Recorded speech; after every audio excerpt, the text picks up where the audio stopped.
Почитувани гледачи, во најновата емисија Мојот пат, гостин на телевизија Кисе Менада е собственикот на ВЗ Шари, господинот Арбен Абдурахмани. Ви благодарам што прифативте да бидете гостин во емисијата Мојот пат.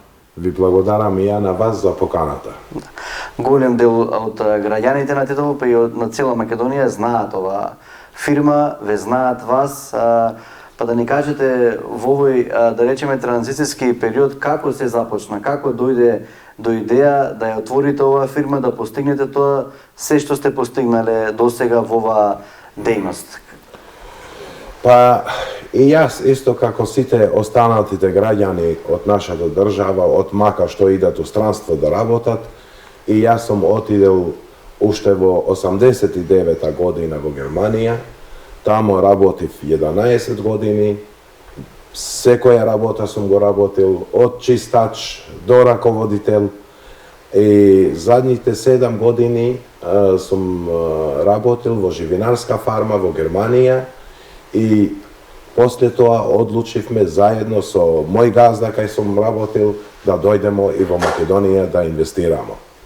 Значи немавте некоја подлога тука, туку сами од нула почнавте, така? Не само што не сум имал подлога, тука не сум имал ни пари ни да одим до Германија. И од моето одење во Германија отиде со пари земано на заем. Од каде сте, од каде ви е вашето потекло? Моето потекло, роден сум во село Селце, Тетовско, а иначе преселени моите родители уште во 74-та година тука во село Требош, каде и ВЗ Шари. Така. Денеска е. Идејата да отворите заедно со вашиот претходен газда, кој ја потекна, да речеме, како одеше тој цел процес, затоа што знаеме дека голем дел од нашите кои што заминуваат во странство, голем дел од нив остануваат, не се одлучуваат да дојдат тука да ризикуваат. Како беше се тој цел процес? Реално да ви кажем наискрено, уште дентата кога сум тргнал да одим во Германија, ја имав еден целта во мојот живот, да одим, да заработим и да се враќам пак дома и тука да продолжим со работа и екзистенцијата да го вадим тука во нашиот дом. Секогаш имав некои идеи во мојот живот што да правим, како да се враќам. Цело време сум се мислил како да успеам на тоа. Случајно разговорот со мојот газда почнувал муабетот на шала и станал сериозно. Што искрено кажува, без разлика што сум работил во живинарска фарма во Германија, никогаш, првите 5 години, никогаш не сум размислил да се враќам во Македонија и да градим живинарска фарма. Тука секогаш имав други идеи, други бизниси, што би можел во Македонија да се прави и да се враќам назад. И така испаднал разговорот со мојот партнер, од ништо станал нешто и полека почневме да размислуваме за инвестиција во Македонија. Тоа одлука донесевме во 98-та година и тогаш обезбедив земјиштето каде е денеска ВЗ Шари. 99-та отворивме, регистриравме фирма.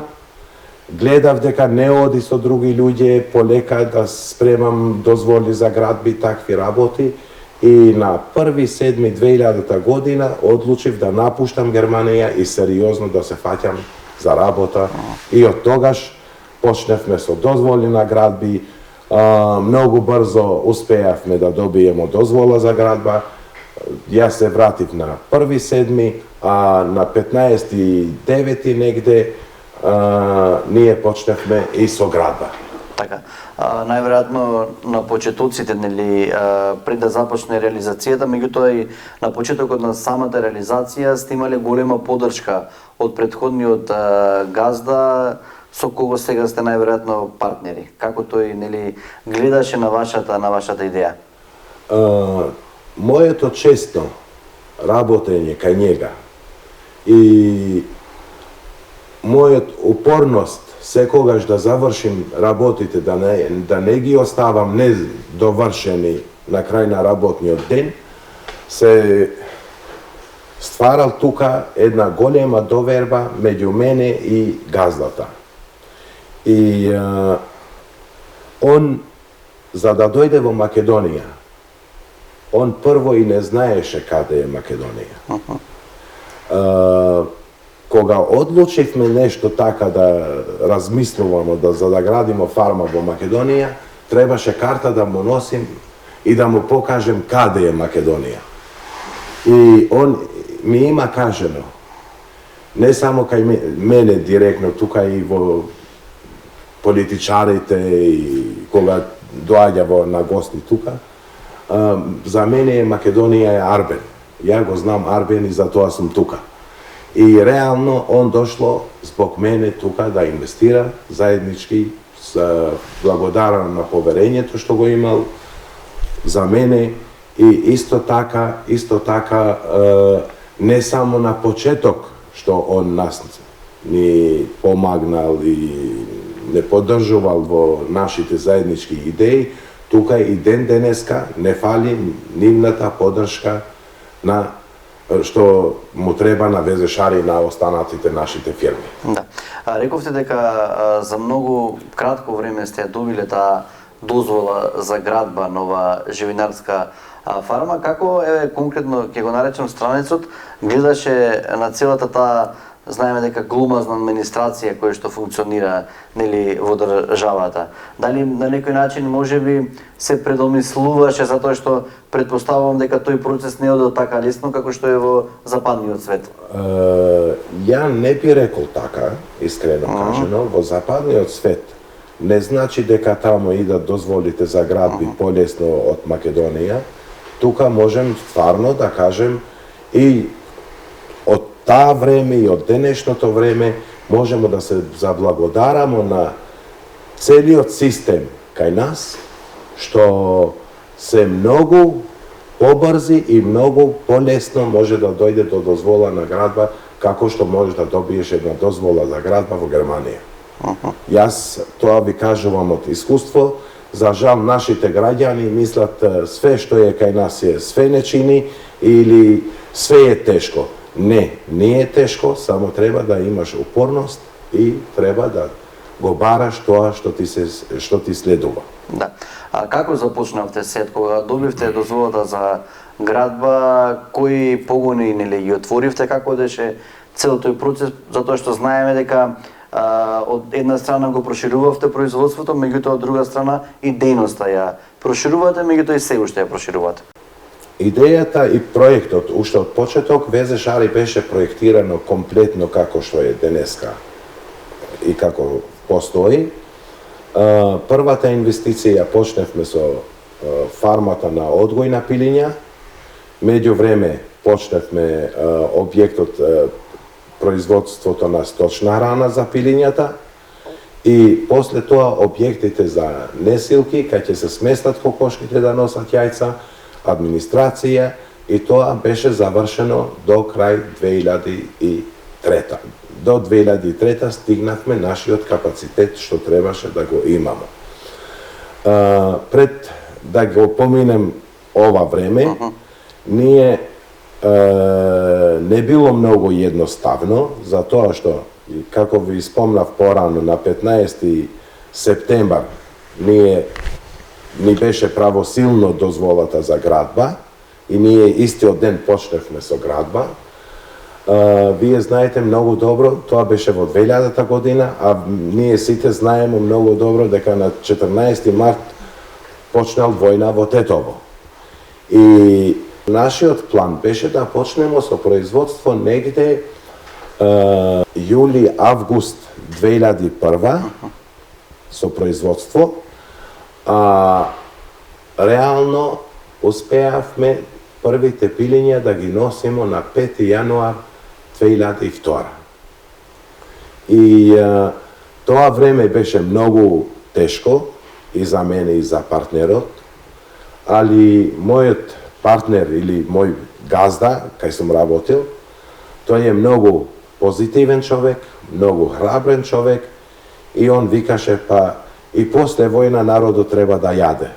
Ние не смееме да престанемо и Realno i ne можевме više da prestanemo, zato što toj ден, кога пукнал војна во Тетово, нашата целосната инвестиција беше 70% више исплатено.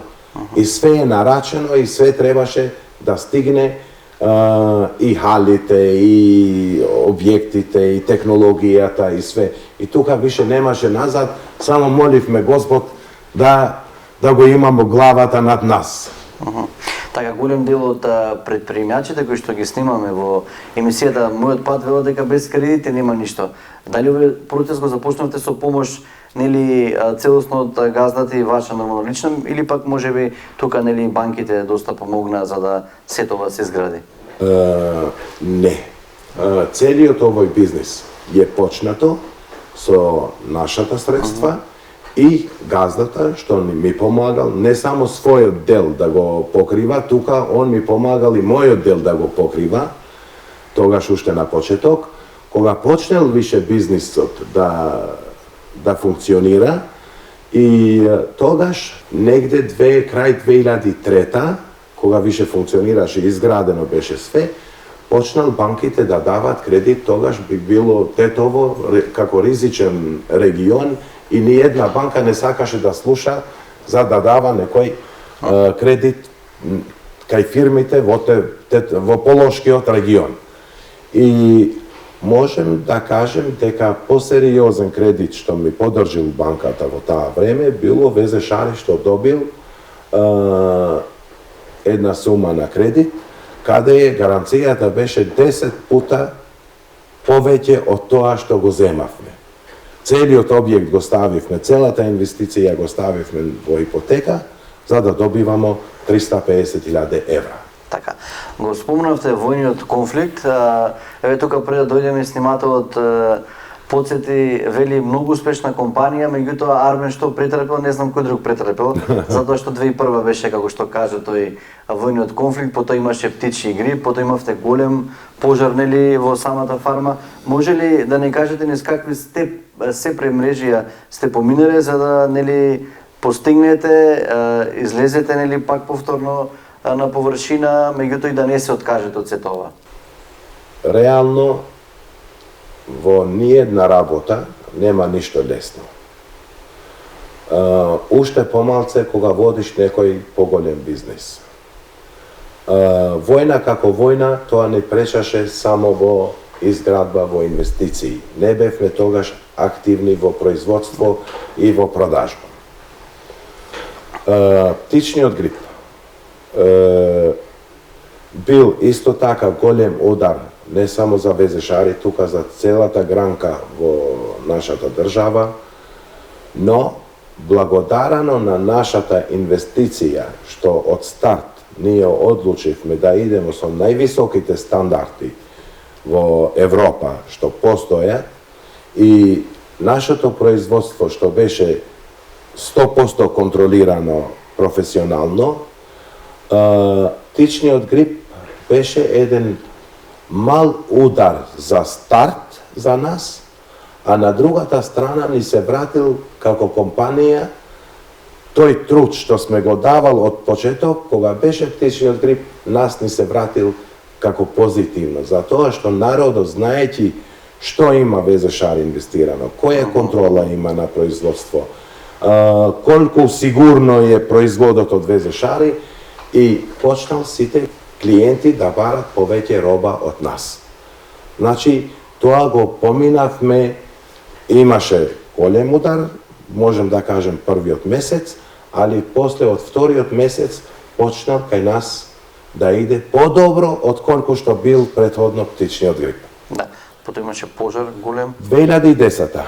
Ние сакавме да го зголемимо капацитетот, исто така ни беше 10 годишен план со партнерот, и одлучивме од 120.000 несилки да идемо на 240.000 несилки.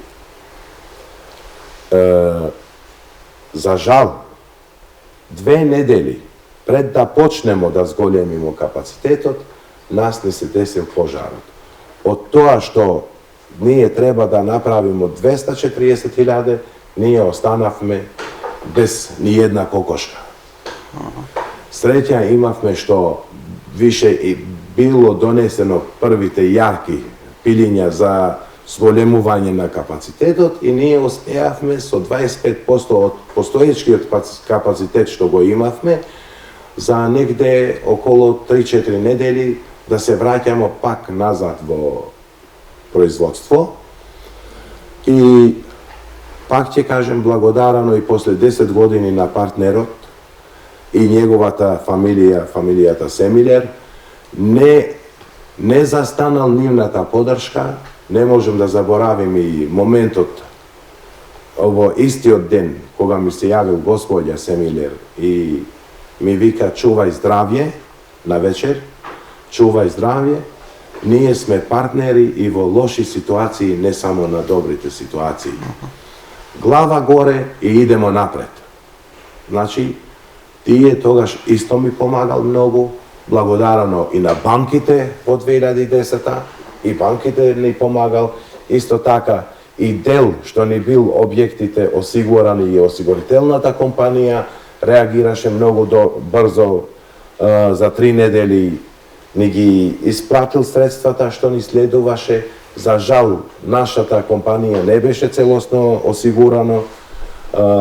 Можда реалната штета беше покриена од некој 30%.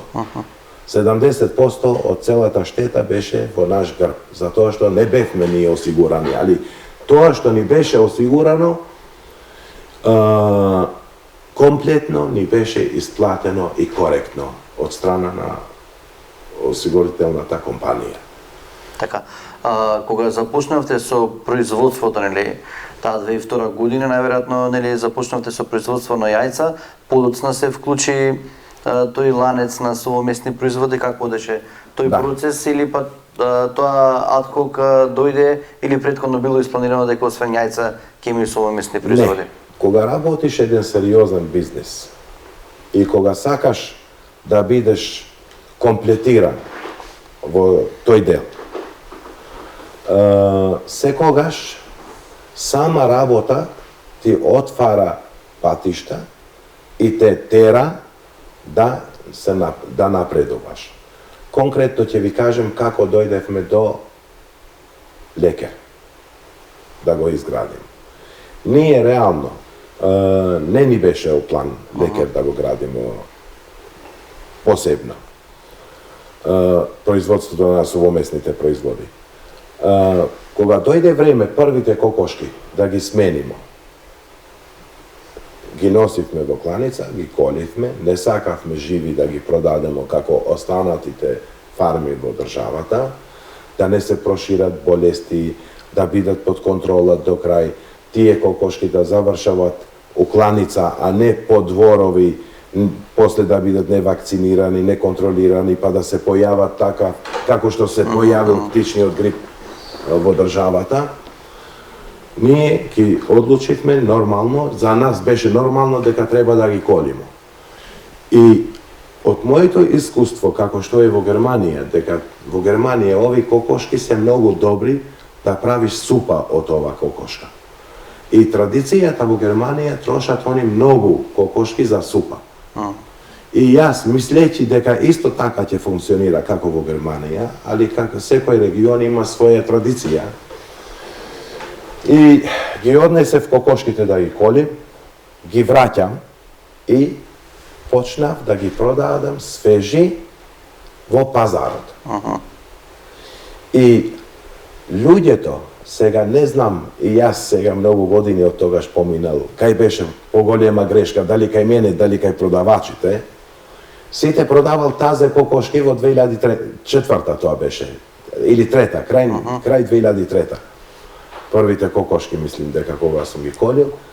И дали ги продавал како пилиња за грил. Не му кажал на муштериите дека ови се кокошки за супа, а не за грил. И луѓето викаат, ова не се кува, ова не се пече. Почнал да ги враќа тие кокошки и тогаш цела таа количина што го колив, бев принуден, од кога сум ги заклал, после да ги фрлам во дризла Оскопје.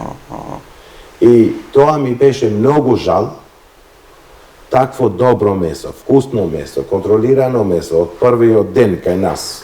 Како, затоа што нашето месо е контролирано уште од првиот ден, кога излегува од јајца. И такво добро месо да заврши во дризла, не ни даваше мир. Како може тоа да направиме? И тогаш одлучивме во 2004 ние нема да продолжиме како нашите колеги терат живи да ги продават, тоа знаеме дека не чини, мора да правиме нешто друго, да решиме овој проблем. И тогаш одлучивме да градиме фабрика за сувомесни производи, каде нашите кокошки ќе се преработуваат и ќе се прави како готов производ, како денеска имаме многу различни производи, салами, вишли, шунки. Успеавме да правиме врв од квалитетот од таа месо, али тоа нас ни беше познато дека месото е многу добро, само треба да се знае како да се спрема на крај. Лекер фирмата од каде е? Значи дали поврзано со таа фамилија, нели газдава Семилер или како произлезе таа? Фирма Лекер е ќерка фирма на Везешари. Значи ние сме партнери со германците во Везешари, а Лекер и Електрошари се ќерки фирми на Везешари. Ние сакавме да му дадеме едно германско име на новата компанија кога го отворивме, да личи малце за тоа што и германците се оснивачи во ова фирма, да се чувствуват и тие во Македонија како што и реално више се чувствуват како во свој дом. Значи Лекер не е странска фирма, туку Лекер е ќерка фирма од Везешари, а Везешари е мешовитна фирма со странски капитал, германско-македонски капитал. Со кокошки беше интересна приказна во фирмата во Германија која што нели произведува носоки јајца, само за супа ги користат тие кокошки? Да, исклучиво за супа, така? Да, не за други работи. Или за преработка, паштети и такви работи.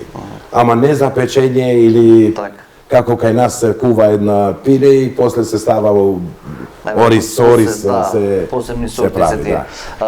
Сега со каков капацитет моментално располагате, затоа што знаеме дека тука не знам пред колку години направивте некој погон за производство нели на струја од нели она суровината која што останува. Да, ние после пожарот го вративме истиот капацитет на 120.000 несилки и 60.000 пилиња. И после тоа идејата за биогаз, производство на струја од биогаз ни беше уште од 2006. Да го решиме, проблемот го решивме со месото, али ни бил проблем како да го решиме ѓубрето од кокошките, да не мириса, да не биде неконтролирано. И така дојдевме до идеја дека треба да произведуваме струја со ѓубре од кокошките и со изметот од кокошките.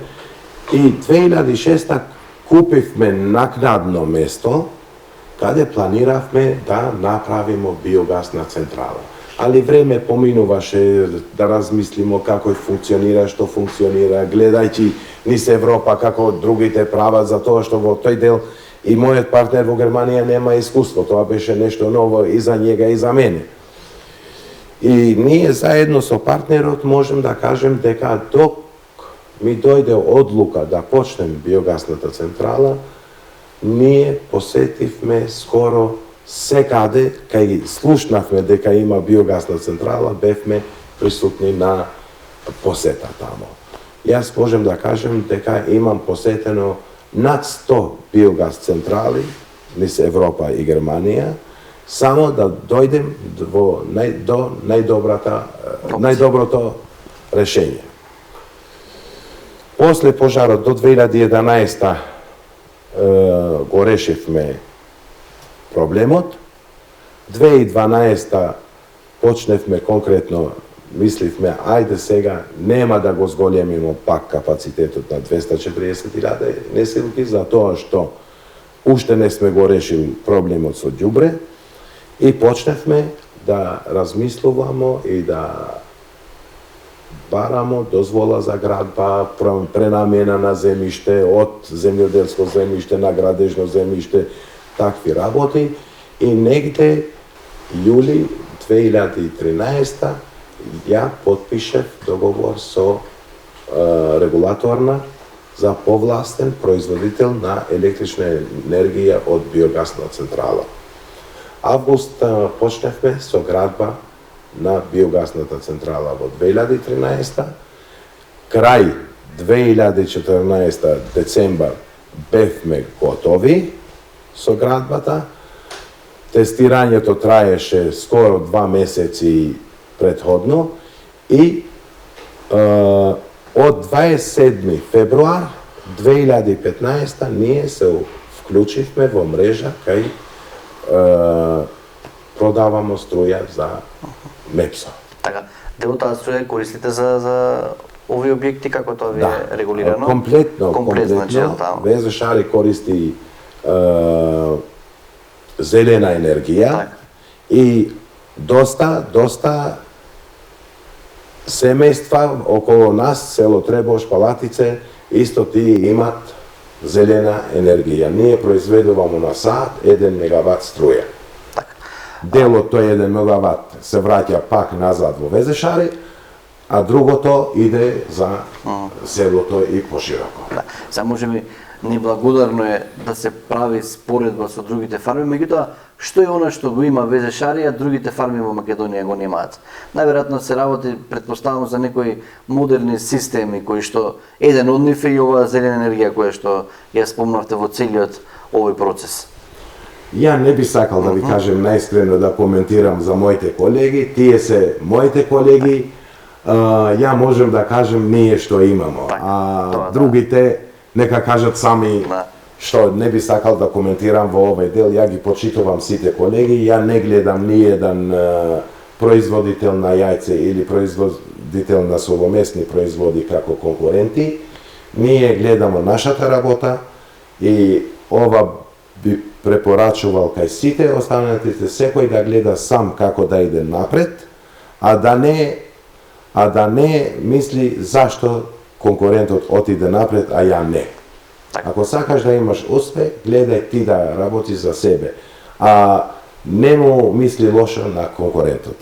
Ја сите ги почитувам до еден, не само во државата, како колеги, тука и надвор од државата, како колеги, а не како конкурентни. А да бидемо ние подобри во пазарот, нормално дека сакам и работам за тоа да држим мојот дел од пазарот што ми следува и што заслужуваме ние како компанија. Да. Како е состојбата со живинарството конкретно, да кажеме, во Македонија, ако можеме да направиме некој процес, да речеме, од почетоците па до сега? Што недостасува, што треба нешто да се... Најверојатно не е се чисто, нели? Реално не е се чисто, али тука можем да кажем дека не е и многу лошо. Не е и многу лошо за тоа што со време ние сме работил на тоа да се сменат законите, да се прилагодимо на европските закони, да се прилагодимо на стандардите на Европа. Фала на Господ има и поддршка и од ИПАРТ програма, кој сака да се модернизира, кој сака да менја систем, може да аплицира во ИПАРТ, каде покрива ИПАРТ 60% од инвестицијата. Тоа е еден голем помош да дојдеме во ранг на ниво на Европа.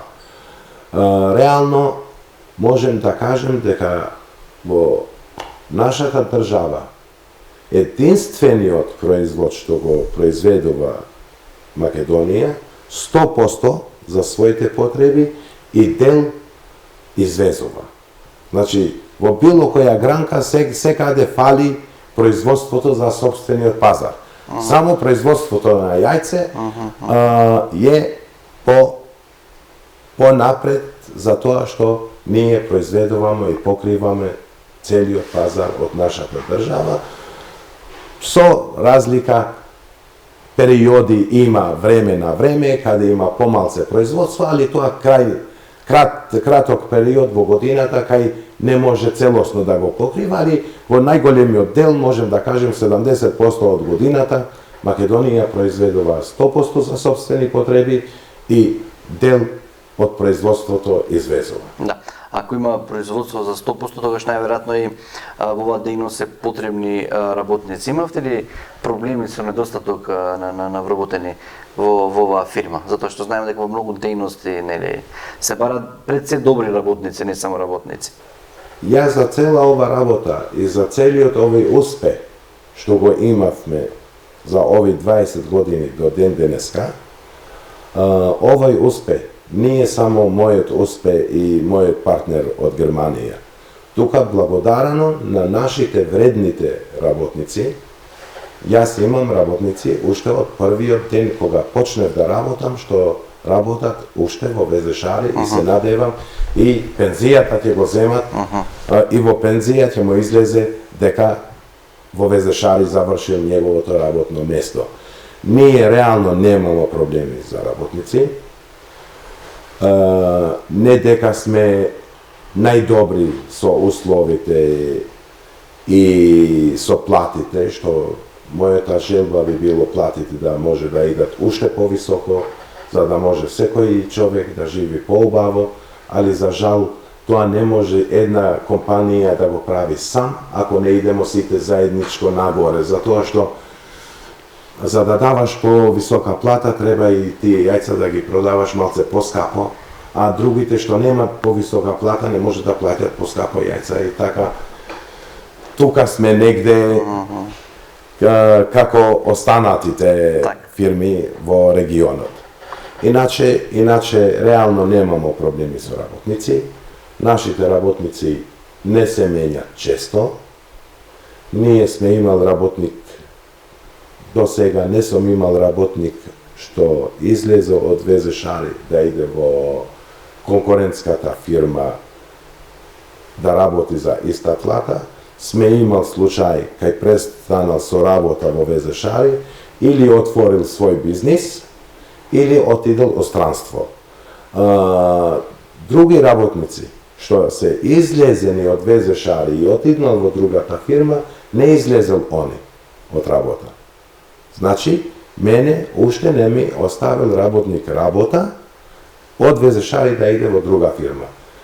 Тој што не заслужил да биде во ВЗШ, такви има и такви што дошли на проба, на работа и не можевме да соработуваме заедно и сме рекол, окей, то толку тест периодот поминал, видите на друго место. Такви има и такви случаи, али реално нашите работници се многу вредни и сакам лично да се заблагодарам кај сите до еден, затоа што се гордам со моите вработени и моите раководители што ги имам во нашиот круг. Да ве прашам, каква е состојбата со COVID-19? Знаеме дека многу гранки погоди, каква е состојбата со живинарската гранка и конкретно со вашата фирма? Реално, како кај сите што било тешко и погодени, и кај нас е било доста тешко да се справиме со COVID-19, али во гранката на прехранбени производи не било толико опфатен како што били во други гранки и што трпат многу поголеми штети. Кај нас можем да кажем дека ни се покачил производната цена за тоа што поскапа сировина, поскап транспорт, поскапо све ни се правил, али ние одлучивме за тоа што не сме толико погодено како останатите производители или трговците со други од другите бранжи, одлучивме нашите цени нема да се променат во време на COVID-19. Али нашата одлука не било од кога владата ги замрзил цената, кај влезел и јајцата. Нашата одлука беше претходно ставено да нема промени на цена, без разлика и на нула и на минус да работам. Тоа одлука донесе да не на ваква ситуација да не ги оптеретимо нашите потрошувачи уште повеќе. Исто така, нашата компанија не побарал ни една поддршка од влада од сите мерки што ги донесе од влада, не побаравме ни една поддршка за тоа што сметавме дека другите гранки што се сериозно опфатени како рестораните, хотелите и другите гранки, гледавме дека потребата е кај нив е многу повеќе отколку кај нас. Каква е сега состојбата? Моментално со каков капацитет работи ВЗ Шари лекар или фирмата Кирка, меѓутоа и кои се вашите планови во иднина? И што моментално правите, нели, за поголем раст на самото производство на капацитет и слично? Па, како што ви кажев, секоја работа те тера нешто да направиш плюс. Ние како го правевме лекер за да решимо проблемот со месото од кокошките на ВЗ Шари, после во лекер се појавил потреба и производи од говедско месо. И ние до сега производите од говедско месо ги произведуваме со месо од увоз. За жал, треба да увезуваме говедско месо од Австрија, од Полска, од други држави, за да можеме да правиме производ. И тука ни се појавил потреба на говедско месо.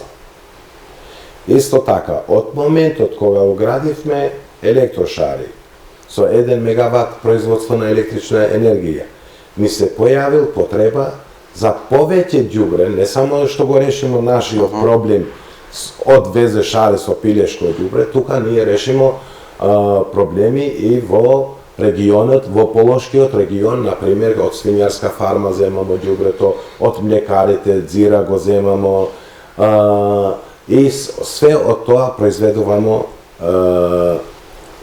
енергија. Али пак и тоа било малце. Имавме потреба и од силажа. Да добиеме силажа, мораше да најдемо и земја, за да можеме да садиме пченка, пченица, прво за нашите потреби, и тоа остатокот од пченка или од пченица е многу добро што може да се користи во биогасната централа. И во 2016 одлучивме и земавме земјоделско земјиште во Прилеп. Тамо негде работиме негде околу 700 хектари земја, али за да добиеме таа земја, бевме обврзани да вршиме инвестиција. Да добиеме таа земја од државата, требаше да правиме инвестиција. И ние тогаш одлучивме, окей, прифаќаме инвестиција, затоа што имамо потреба од говедско месо, имамо потреба за пченка, имамо потреба за пченица, и се нафативме да инвестирамо и тамо. И 2019 решивме сите дозволи, сите работи што ни требал, аплициравме во ИПАРТ, потпишавме договорци ИПАРТ, и сега сме почнал тамо во Прилеп да инвестирамо во тов на јунци. Значи, тов на јунци за тоа што месото ќе го користиме во лекер и ќе има и во пазар и тазе месо директно по маркетите, ќе го прошири малце лекер и таа дејност, не само сувомесни производи, тука ќе влегува и со тазе месо несмрзано, донесено до рафти по маркети. Ѓубрето од јунците ќе го користиме во биогаз, пченката, пченицата исто така треба и за нив и за кокошките, и сега сме реално во инвестиција, се надевам до крај на годината дека ќе успееме да го ставиме во функција и таму. Да. Обично како сите предприемачи, најверојатно сте многу зафатен човек со бизнис, за што прави господин Отарбен во слободно време? Во што ужива највеќе? За жал, јас за жал немам слободно време. Не знам како изгледа тоа. Така? Ја уживам кога работам и кога гледам. Ве видов на Facebook на скиње сте биле. Тоа кај мене има само 3 дена имало зимување. Така, да. И негде 5 до 7 дена лето уморе. Толку е моето слободно време што одим на одмор, али за жал и тамо телефоните се со мене и од тамо работим. Нормално ние имамо сега повеќе работи, имамо поделени обврски, не го водам целиот бизнис само јас. Секоја гранка има свој предпоставен и така се организирано, иначе немаше да можем да стигнем да почнем и со новиот бизнис во прилеп да се гради. Ви недостатува слободно време или пак може многу живеете во работата? Што работите? Ви создава стрес така на моменти? Е многу нормално дека има стресови, али треба да знаеме да се оправиме. Стресот е во овој момент, не треба да го носиш цело време со себе. Треба да знаеш зашто треба да имаш стрес. Има решение да се реши тој проблем или нема? Ако нема решение, не го стави во срце и тоа. Завршено. Ако има решение да се реши, тогаш ми прави многу стрес док да најдем таа решение. Нешто кога ми се дешава што нема назад, например, чашата да паѓа да се крши, ја више не се секирам за ова. Затоа што све ми е џабе ако се нервирам од кога паднам доле и се скрши. Ја би се нервирал повеќе ако некој го става во ќош тука, а знам дека може да паѓа. Тоа ме нервира, му кажувам стави повнатре. Господин Арвен, ви благодарам за разговорот, ви посакувам успешна работа, успешно здравје на вас, на вашето семејство и се разбира повеќе слободно време, меѓутоа паралелно со тоа и успешен бизнис. Ви благодарам и јас од срце.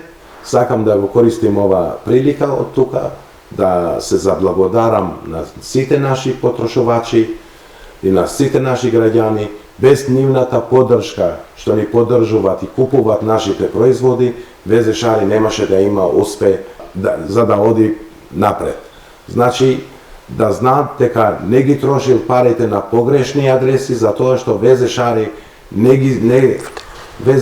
не го зема добивката и да не прави ништо. ВЗ-Шари таа добивка го враќа пак за граѓаните и само инвестира во нови погони и таква работа. Значи, на кај сите помагамо помалце. Така. Ете, почитувани гледачи, тоа беше успешната приказна на Арвен Абдурахмани и неговата фирма ВЗ-Шари и лекар. Останете на фреквенцијата на телевизија